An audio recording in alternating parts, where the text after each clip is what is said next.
Bonjour, aujourd'hui je vais vous montrer comment faire du tracking sur DaVinci Resolve. Donc en fait le tracking c'est plutôt simple. Vous avez qu'à sélectionner votre clip, à faire fusion, aller dans l'onglet fusion plutôt. En dessous vous faites clic droit sur la petite ligne ici, vous allez dans Add Tool, Tracking, Tracker, et ensuite vous sélectionnez l'objet que vous souhaitez traquer.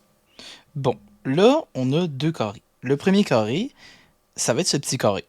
Donc, le premier carré, en fait, ça, c'est votre objet que vous voulez traquer. Donc, je ne vais pas prendre le visage complet parce que c'est sujet à trop de modifications. Donc, je vais aller sur le nez qui est plutôt fixe. Je vais aller sur le nez qui est plutôt fixe au niveau des modifications, en fait. Ensuite, on va voir le deuxième carré qui va être le contexte. Donc, au niveau du contexte, je vais mettre le visage. Et oui, vous voyez bien que je mets un peu de background. Étant donné que c'est du contexte, avoir l'objet principal et un peu de background, c'est pas si grave, ça permet même à l'application de mieux comprendre. Ensuite, vous allez sélectionner le mode Best Match et vous allez avoir ces deux options qui vont être disponibles pour vous.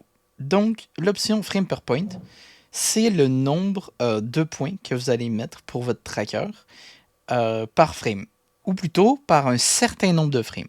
Plus le chiffre est bas, plus vous allez avoir de points. Donc moi je vais mettre 5 parce que je ne veux pas trop surcharger mon ordinateur pour rien. Ensuite vous avez le match tolérance. Moi je le mets toujours un tout petit peu plus bas.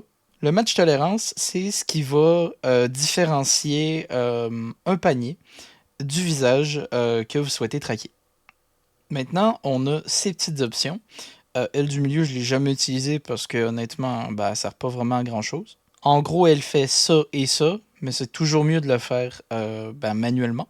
Donc là, on a aller vers l'avant, donc faire le tracking vers l'avant, faire le tracking vers l'arrière, et la même chose, mais d'une seule frame vers l'avant ou vers l'arrière. Bon, là, je vais lancer le tracker. Et là, on voit qu'il y a un certain problème à partir d'un moment où ça se met à traquer le visage. Et on voit qu'il y a un problème à partir d'un certain moment où est-ce qu'on voit que ça se met à traquer le front. Donc, ce qu'on va faire, c'est qu'on va trouver le moment où ça commence à partir en cacahuète. Donc, c'est à partir de ce moment-là. Donc, avec le bouton flèche droite de votre clavier, vous allez pouvoir avancer de frame par frame.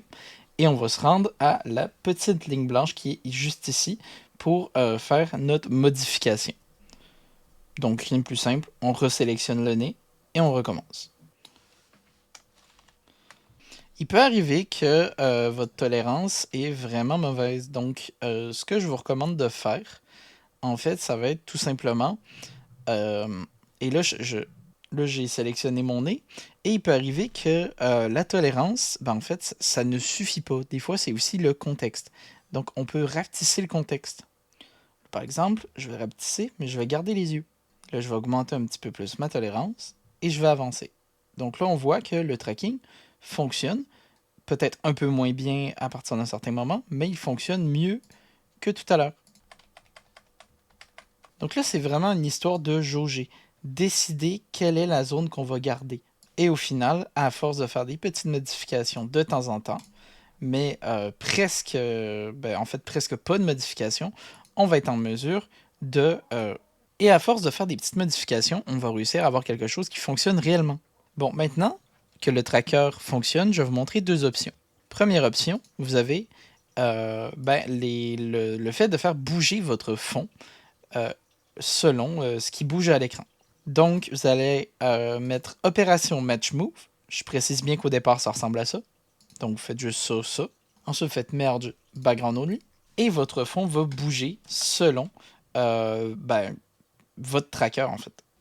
Ensuite, on a l'option de faire un tracker, mais avec une image. Donc, là, moi, par exemple, je vais rajouter une image. Et en fait, il n'y a rien de plus simple. Il y a juste à faire clic droit, Add Tool, Transform, Transform. Juste après avoir fait ça, vous avez juste à lier votre image avec le transform et ensuite avec le tracker. Vous changez votre Match Move Background Only pour Foreground, foreground over Background. Vous placez votre image selon le background. Vous la placez comme il faut sur votre visage. Là, je le fais vraiment à l'arrache.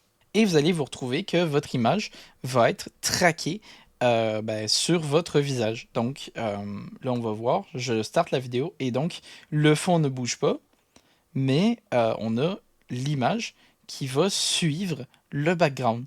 Donc voilà, c'était tout pour ce tutoriel. J'espère que vous l'avez aimé. Je vous dis à la prochaine pour un autre tutoriel.